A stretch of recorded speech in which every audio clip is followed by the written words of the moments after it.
Okay. अस्सलाम वालेकुम। कैसे हैं dear students? I hope you are all fine and doing great. अच्छा बच्चे, प्रीवियस लेक्चर्स में हमने कुछ टॉपिक डिस्कस किए थे जिनमें हमने क्या से कहते हैं जो कोलैबोरेटिव फील्ड्स थी साइंस की उनको डिस्कस किया था। और प्रीवियस वीडियो मैंने आपसे कुछ एक आधा क्वेश्चन भी पूछा था and I was waiting for the answer in the comment section. तो अभी आप फाइंड आउट करें, अगर उनकी आपको आंसर मिलते हैं तो हमें कमेंट सेक्शन में आंसर करें। अच्छा, एनीवेज हमारा जो नेक्स्ट टॉपिक है that is the scientific method. जब हम साइंटिफिक मेथड की बात करते हैं, पहले मैं इसकी डेफिनेशन को हाईलाइट कर देता हूँ। हम कहते हैं scientist take specific steps for doing research, scientific work और रिसर्च। कोई रिसर्च करने के लिए या साइंटिफिक वर्क को परफॉर्म करने के लिए स्टेप्स लिए जाते हैं, that is called as a scientific method. मैंने आपको जब पहला लेक्चर था ना, पहले या दूसरा लेक्चर, मैंने वहाँ पे आपको मेंशन किया था जो बायो है that is domain of science. और साइंस जो है वो आर्ट से एक रिस्पेक्ट में डिफरेंट है, और वो जो एक्सपेक्ट है बहुत बड़ा है। हम आर्ट्स में ना कोई भी स्टेटमेंट दे सकते हैं, we don't need to prove that, हमें उसको प्रूव करने की ज़रूरत नहीं होती। जिस तरह के उर्दू में कुछ शायर कह देते हैं, जी हम अपने महबूब के लिए चांद ले आएंगे, तारे ले आएंगे, ऐसी स्टेटमेंट दे देते हैं, लेकिन उनको प्रूव करने के लिए एक्सपेरिमेंट परफॉर्म नहीं किया जाता। उसके कंपैरिजन में जब आप साइंस की बात करेंगे, आप यहाँ पे जो भी स्टेटमेंट देंगे, you have to prove that with the help of experiments. Example देता हूँ, हम कहते हैं ये जी 2-4 साल पहले कोविड आया था या कोरोना आया था, that is caused by a virus.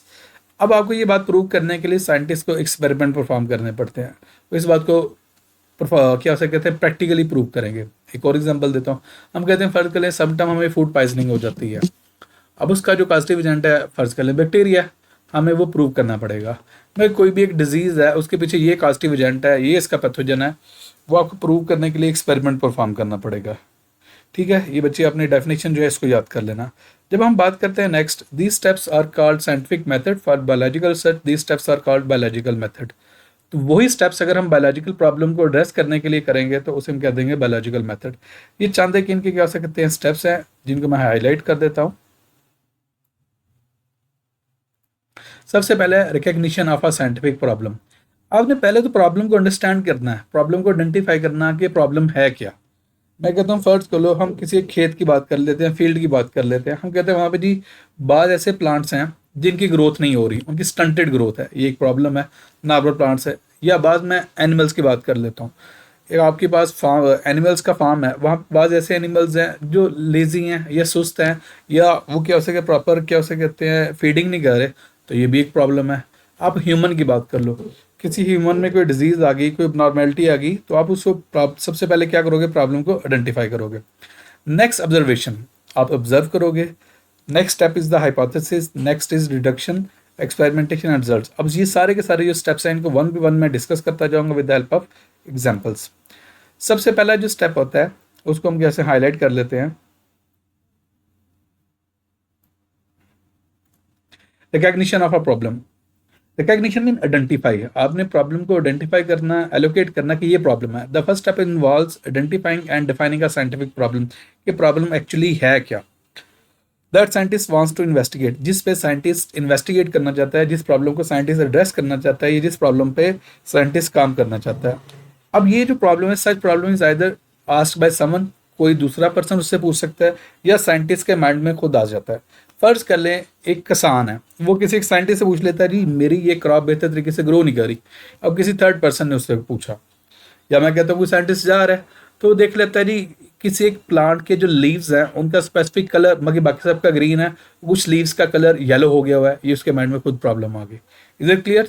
तो ये दोनों केस हो सकते हैं। हम कहते हैं for example a biologist notice that plants in an area are growing taller than the usual. जो नॉर्मल प्लांट्स हैं उनकी हाइट नॉर्मल है, और कुछ प्लांट्स की हाइट उससे ज़्यादा हो गई हुई है। ये उसकी अपनी ऑब्जर्वेशन है जो उसने ऑब्जर्व किया। He develops are scientific problem. अब उसके माइंड में ये आएगा, इसके फैक्टर्स आएंगे। What factors are responsible for increase growth of these plants, कि वो वाले प्लांट्स जिनकी ग्रोथ अब नॉर्मली ज़्यादा है, इसके पीछे क्या फैक्टर है। आया कि सनलाइट का फैक्टर है, आया कि क्या हो सकता है वाटर का फैक्टर है, आया कोई नॉर्मेलिटी है, आया कोई पैथोजन है, आया कोई डिजीज़ है, क्या फैक्टर हो सकता है। This problem becomes the starting point for a scientific inquiry, कि इंक्वायरी जनरेट करने के लिए, एक्सपेरिमेंटेशन करने के लिए जो प्रॉब्लम है वो पहला स्टेप होता है। Next is the observation. अब मैं कहता हूँ ऑब्जर्वेशन के लिए मैं हाईलाइट कर देता हूँ। Scientist makes observation about the problem. Observation को हम कहते हैं जायजा लेना, ऑब्जर्व करना किसी चीज को। और अल्लाह ताला ने जो इंसान में की हुई ना 5 सेंसेस प्रोड्यूस की हुई हैं, they use 5 senses for making observation, जिसमें आपकी हियरिंग आती है, लिसनिंग आती है, ये स्पेसिफिक स्मेल आ जाती है, टच आ जाती है, ये स्पेसिफिक हमारी क्या उसे कहते हैं सेंसेस हैं जो साइंटिस्ट यूज करता है। देखिए कोई प्रॉब्लम है उसको आई से ऑब्जर्व करेगा, कोई प्रॉब्लम है उसको वो सुन सकता है अपने ईयर से, कोई प्रॉब्लम है उसको स्मेल कर सकता है अपने नोज से, कोई प्रॉब्लम है उसको हैंड से टच कर सकता है। These are specific senses which are possessed by our body. They also read and study the previous searches on the same or later problem. अच्छा एक बात याद रखिएगा, अब दुनिया तरक्की कर गई हुई है, अब आपने जिस प्रॉब्लम को आइडेंटिफाई करना है ना, आपने पहले ये देखना है इस पे प्रीवियस साइंटिस्ट ने कोई काम किया हुआ है या नहीं किया हुआ। आप लिटरेचर को गो थ्रू करेंगे, आप बुक्स को देखेंगे, आप साइंटिफिक पेपर्स को देखेंगे, आप जर्नल्स को देखेंगे। उसका सबसे सिंपल जो सोर्स है वो बच्चे क्या उसे कहते हैं, आपके क्या उसे कहते हैं, नेट है, आपके पास लैपटॉप है, आपके पास क्या उसे घर में कंप्यूटर है, और कुछ ऐसे स्पेसिफिक साइट्स होती हैं जो आपको सारा का सारा डाटा क्या उसे कहते देती हैं। अगर सपोज आपको ऐसी साइट्स चाहिए जिनमें आप कोई भी क्वेश्चन पूछो वो आंसर करें, तो आप कमेंट सेक्शन में मेरे से पूछ सकते हैं, आई विल आंसर। मैं उन क्या उसे कहते हैं जो साइट्स हैं उनके रेफरेंस डाल दूंगा। ऑब्जर्वेशंस में भी क्वालिटेटिव और क्वांटिटेटिव। अब यहाँ पे हमारे लिए क्वेश्चन आता है ये क्वांटिटेटिव और क्वालिटेटिव क्या है। मैं जब क्वालिटेटिव ऑब्जर्वेशन की बात करता हूँ, मैं सिंपल सी बात करता हूँ, ये वो वाली ऑब्जर्वेशन हैं जिनको आप काउंट नहीं कर सकते। Involve observation that can not be measured with number, जिनको आप नंबर में काउंट नहीं कर सकते। For example the colour and texture of flower. अब किसी फ्लावर का कलर है, किसी का रेड है, किसी का पिंक है, किसी का ब्लैक है, वाइट है, ये नंबर में काउंट नहीं किया जा सकता। ये उसका एक टेक्सचर है, ये उसका एक कलर है, ये क्या है, क्वालिटेटिव ऑब्जर्वेशन है। Next is the quantitative observation. अब यहाँ पे आपको as a name indicate quantitative, जिसकी क्वांटिटी को आप नंबर में मेजर कर सकते हो। Involves measurement on numerical data that can be express in terms of quantity. आप नंबरिंग कर सकते हो। For example the number of birds in a tree, ये सबसे बेस्ट एग्जांपल है कि आप देख लें कि एक ट्री के ऊपर बर्ड्स का कितना नंबर है। Is it clear? The quantity observations are more accurate. और एक बात याद रखिएगा, जो क्वांटिटेटिव ऑब्जर्वेशंस होती हैं इनको एज होता है किसके ऊपर, क्वालिटेटिव ऑब्जर्वेशंस के ऊपर। क्यों? इनमें इतनी ज़्यादा वेरिएशन नहीं होती। आप इनको इजीली क्या से कहते हैं मेजर कर सकते हो, आप इनको इजीली रिकॉर्ड कर सकते हो, इनके नंबर मेंटेन कर सकते हो। Is it clear? ओके बच्चे, नेक्स्ट मूव करते हैं हाइपोथेसिस। मैं पहले हाईलाइट कर देता हूँ। Hypothesis on the basis of observations, scientists develop a statement that may prove that may prove the answer of the scientific problem under study। आपने जो साइंटिफिक प्रॉब्लम को आइडेंटिफाई किया था ये उसको प्रूव करेगा। अच्छा एक बात याद रखिएगा, जरूरी नहीं उसको प्रूव करे, ये उसको डिसप्रूव भी कर सकता है। जब एक्सपेरिमेंट करोगे जरूरी नहीं आपकी जो स्टेटमेंट है वो ठीक ही हो, मे बी वो गलत भी हो सकती है। आप फर्ज कर लें कोई एक डिजीज है, अगर तो ये वाली डिजीज ही क्या हो सकती है, बैक्टीरिया की वजह से होती है। फर्ज कर लें हम कहते हैं जी पोलियो की डिजीज है, कुछ साइंटिस्ट कह देते हैं जी ये बैक्टीरिया की वजह से होती है। मे बी जब एक्सपेरिमेंट करें तो बाद में पता चले ये बैक्टीरिया की वजह से नहीं, ये तो वायरस की वजह से है। तो दोनों केसेस हो सकते हैं। आपकी क्या हो सकता है, एक्सपेरिमेंटेशन के बाद आपकी हाइपोथेसिस ठीक भी हो सकती है, गलत भी हो सकती है। Such tentative answers of scientific problem is called hypothesis। अगर मैं इसकी सिंपल सी डेफिनेशन बोलूँ ना, tentative explanation of an event, कोई एक इवेंट है उसकी जो टेंटेटिव एक्सप्लेनेशन होती है ना, that is called as the hypothesis. मैं दोबारा बोल देता हूँ, आप इसको नोट डाउन कर लीजिएगा। Tentative explanation of an event, कोई एक इवेंट है, कोई एक डिजीज हो रही है, कोई नॉर्मेलिटी है, कोई बायोलॉजिकल प्रॉब्लम है, उससे रिलेटेड आप जो एक स्टेटमेंट दे देते हो ना, उसे हम कहते हैं हाइपोथेसिस। और टेंटेटिव ये वो हाइपोथेसिस होती है, ये वो स्टेटमेंट होती है जिसको आप चेक कर सकते हो, जिसको आप एक्सपेरिमेंट की हेल्प से चेक कर सकते हो कि ये ठीक है या गलत है। Scientist make many hypothesis in a single problem. एक से ज़्यादा प्रॉब्लम्स में एक से ज़्यादा हाइपोथेसिस बन सकते हैं प्रॉब्लम के लिए। ये 3-4 पॉइंट्स आपको हाईलाइट किए गए हैं, यहाँ पे ज़रा देखिएगा। It is propose statement to answer the problem, it always matches with the problem available observation. Mean आपने जो ऑब्जर्वेशन की है उससे मिलती जुलती आपकी हाइपोथेसिस हो। फर्ज कर लो आप बात कर रहे हो पोलियो की डिजीज़ की, तो अब ये नहीं कि आप प्लांट से रिलेटेड बात करना शुरू हो जाओ, तो आपकी जो हाइपोथेसिस है वो मैच करती है ऑब्जर्वेशन के साथ। It can be tested through experimenting, ये सबसे बात इंपॉर्टेंट है कि क्या उसे कहते हैं जो भी हाइपोथेसिस दो आप उसको टेस्ट कर सको, किसके साथ, एक्सपेरिमेंट के साथ। फर्ज कर लीजिए आप कहते हो जी सन के ऊपर क्या उसे कहते हैं बैक्टीरिया पाए जाते हैं। अब आप इस चीज़ को एक्सपेरिमेंटली चेक नहीं कर सकते, क्यों? आप सन के ऊपर जा नहीं सकते, वहाँ पे हीट इतनी ज़्यादा है। तो आपने जो भी हाइपोथेसिस देनी है वो टेस्टेबल हो, मीन आप उसको टेस्ट कर सकते हो। There is always a way to disprove the hypothesis, और हमेशा ये याद रखिएगा जो अच्छी हाइपोथेसिस होती है उसके दोनों व्यूज होते हैं, दोनों एंगल्स होते हैं, आप उसको प्रूव भी कर सकते हो और डिसप्रूव भी कर सकते हो। Is it clear? Okay, next बात करते हैं डिडक्शन की। डिडक्शन को मैं हाईलाइट कर देता हूं।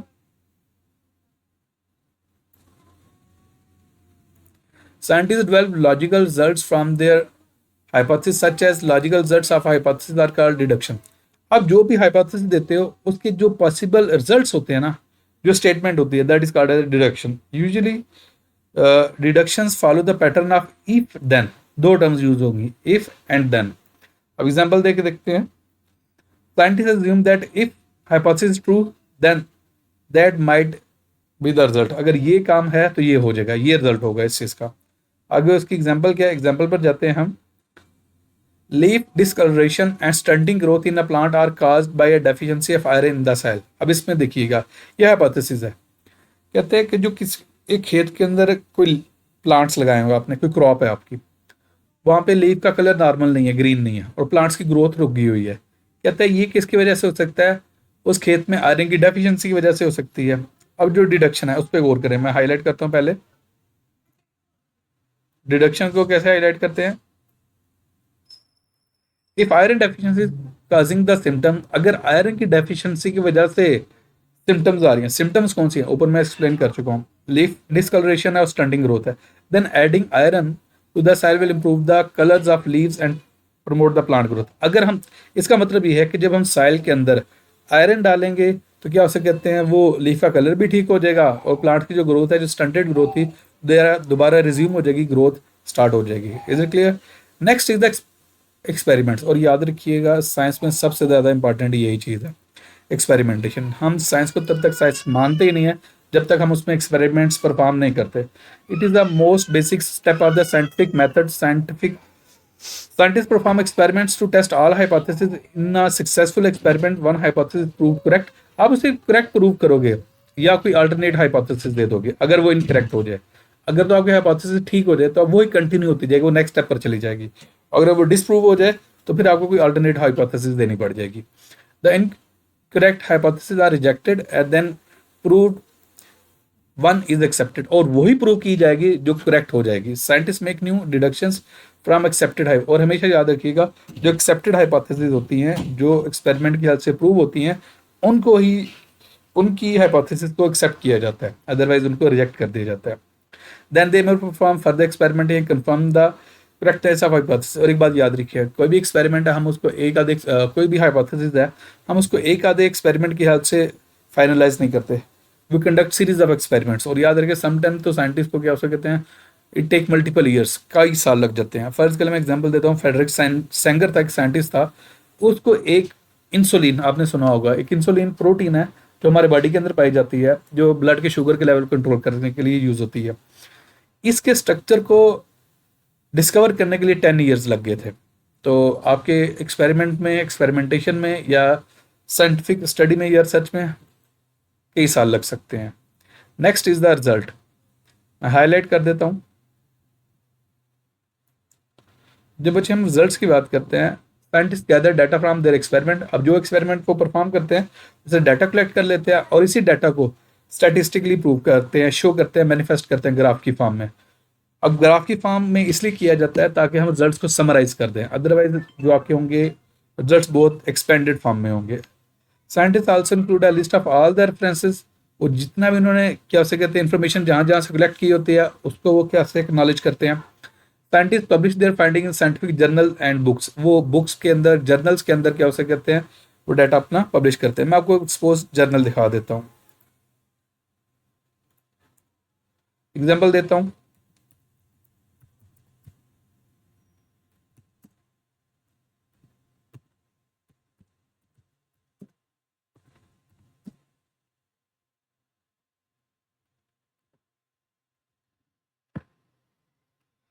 मैंने आपको एग्जांपल दे दी, ये European journal of plant pathology है, ये एक साइंटिफिक जर्नल है। इसमें क्या हो सकते हैं, डिफरेंट पेपर्स होंगे, रिसर्च आर्टिकल्स होंगे। अब यहाँ पे जितने मल्टीपल पेपर्स हैं क्या हो सकते हैं, उनको चेक कर सकते हैं। एग्जांपल देता हूँ, कोई एक माइक्रो वायरस है,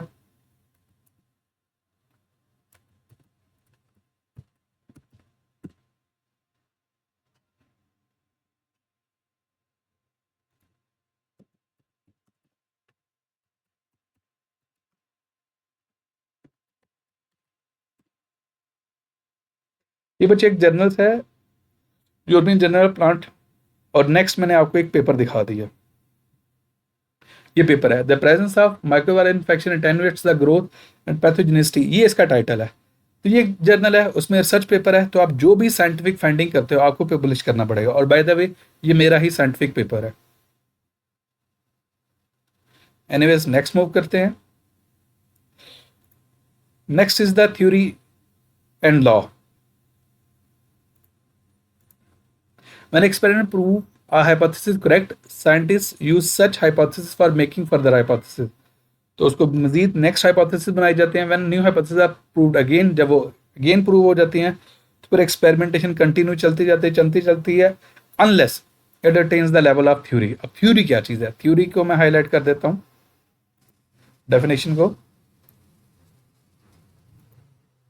A theory is supported by extensive evidence and is repeatedly validated by multiple researchers. Multiple researchers ने उस एक टॉपिक पर रिसर्च की होती है, उसके बाद वो थ्योरी का लेवल अटेन करती है। और थ्योरी के बाद जो नेक्स्ट लेवल है that is a scientific law. और याद रखिए साइंटिफिक लॉ को हम क्या करते हैं, that is universal fact of nature. वो बेसिकली नेचर का एक पार्ट है। यहाँ पे मैं डेफिनेशन को हाईलाइट कर रहा हूँ, आप इसको देख लीजिएगा। A scientific law is a uniform or constant fact of nature. The examples of biological laws and Hardy-Weinberg laws and mental laws of inheritance. ये laws हैं जो बायो में हैं। अच्छा, मैं आपको एक इंटरेस्टिंग बात बताऊं, हम कहते हैं साइंस में सबसे कम लॉज हैं बायो के अंदर। अब मेरा आपसे जनरल क्वेश्चन है, आपने कमेंट सेक्शन में इसका आंसर करना है कि बायो में बायो के कंपैरिजन में फिजिक्स में, केमिस्ट्री में, मैथ में या कंप्यूटर साइंस में, डिफरेंट फील्ड्स में लॉज ज़्यादा हैं, बायो में लॉज इतने ज़्यादा नहीं हैं। ऐसा क्यों है? अब इसका आंसर फाइंड आउट करें और कैसे कमेंट सेक्शन में आंसर करें। ये बच्चे क्या उसमें फ्लो चार्ट दे दिया गया है, अब इस फ्लो चार्ट से इजीली समझ सकते हैं। मैं समराइज करता हूँ। आई नो आज की वीडियो थोड़ी एक्सटेंसिव हो गई है, लेकिन ये पूरा का पूरा टॉपिक हमें एक वीडियो में कवर करना पड़ना था, और पूरी वीडियो को देखिएगा, अदरवाइज आपको समझ नहीं आएगी। सबसे पहले क्या बायोलॉजिकल प्रॉब्लम है उसको आप आइडेंटिफाई करते हो, फिर आप you goes up to the level of observation. Observation के बाद हाइपोथेसिस है, हाइपोथेसिस के बाद डिडक्शन है, डिडक्शन के बाद आप एक्सपेरिमेंटेशन परफॉर्म करोगे। अब यहाँ पे एक दो बातें लिखी हुई हैं, एक्सपेरिमेंटल ग्रुप है और कंट्रोल ग्रुप। कंट्रोल ग्रुप बच्चे हमेशा हम लगाते हैं क्योंकि हम कंपेयर कर सकें कंट्रोल कंडीशंस में। उसके बाद एक्सपेरिमेंटेशन है, अगर तो एक्सपेरिमेंटेशन से हाइपोथेसिस ठीक हो तो फिर वो रिजल्ट से नेक्स्ट रिपोर्टिंग से थ्योरी से ला पे चले जाएंगे। और अगर हमारे रिजल्ट्स निगेट कर दें हाइपोथेसिस को, एक्सपेरिमेंट हम परफॉर्म करते हैं, रिजल्ट्स उसके अकॉर्डिंग ना आए, then we move back to the level of hypothesis. हम दोबारा फिर हाइपोथेसिस करने पड़ते हैं। आप इस फ्लो चार्ट को याद कर लीजिएगा और ये चीज़ें आपके लिए ईजी हो जाएंगी। So far, if you have any question, then you can ask in the comment section. Thank you so much.